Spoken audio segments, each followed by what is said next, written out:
Goeiemôre en weer eens baie welkom hier saam met ons by ons oggendoordenking tyd. Ek glo hierdie skrifte, jy kan dit gebruik, stil sit by jou altaar en sê, Here, kom ek evalueer my hart. Waarmee is ek besig? Waarna jaag ek? Wat is die petrol in my lewe? Wat's my doel? Wat's my roeping? Wat's my visie? Al hierdie goed waaroor ons praat, ek hoop jy gebruik dit en pas dit toe. Elke dag in jou lewe, nie net hierdie 2-3 minute wat ons saam is nie. Jy sit daaroor en bid daaroor en dink daaroor en praat met die Here daaroor.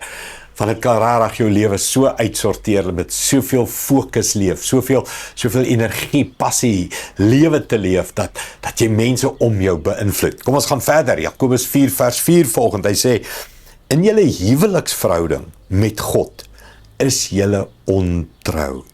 Besef julle nie dat vriendskap met die wêreld jou 'n vyand van God maak nie?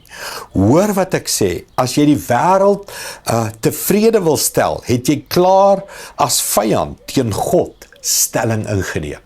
Dis 'n verskriklike vers, kan ek dit so sê? Net daai eerste woorde, in julle huweliksverhouding met God is julle ontrou. Mens, hoe hard is daai woorde in jou aardse huweliksverhouding? As jy ontrou is, of jou lewensmaat ontrou is, dis die grootste verraad die binne in jou wat jy ervaar en voel.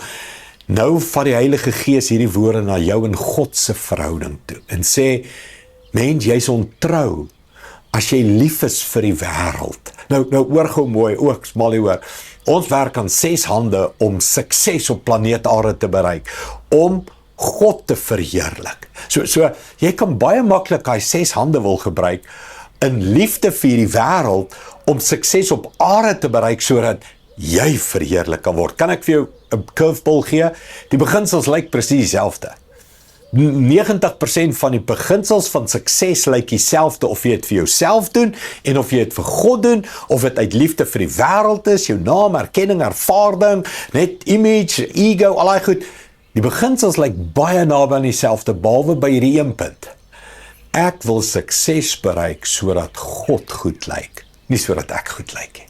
Ek wil sukses bereik omdat dis God se wil vir my lewe. Dis God se doel vir my lewe om 'n getuie te wees, om 'n platform te hê wat ander mense vertel.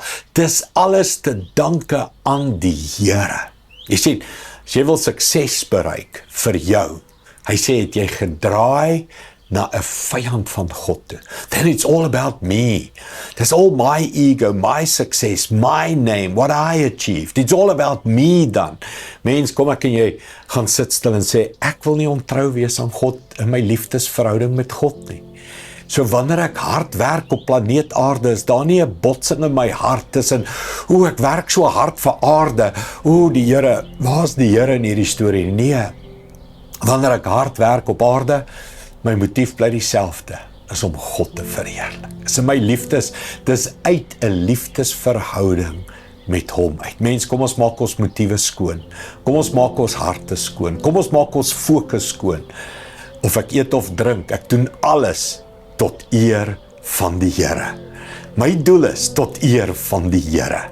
My lewensvisie is tot eer van die Here.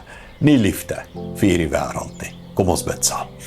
Hemelse Vader, ons weet dat hierdie wêreld net sal teleurstel. Jy sê jou lewe gee vir hierdie wêreld en dit sal jou opeet en uitspoeg. Maar as ek my lewe vir U gee, is dit vreugde, diepe vervulling. Dis 'n joy unspeakable and full of glory. Here, daarom wil ek my hele lewe vir U gee. My liefdesverhouding met U is die belangrikste verhouding, Here. Ek leef tot U eer, Here, en ek leef uit dankbaarheid vir alles wat U vir my gee en doen. Die harde werk wat ek op planeet Aarde doen, is om U te verheerlik.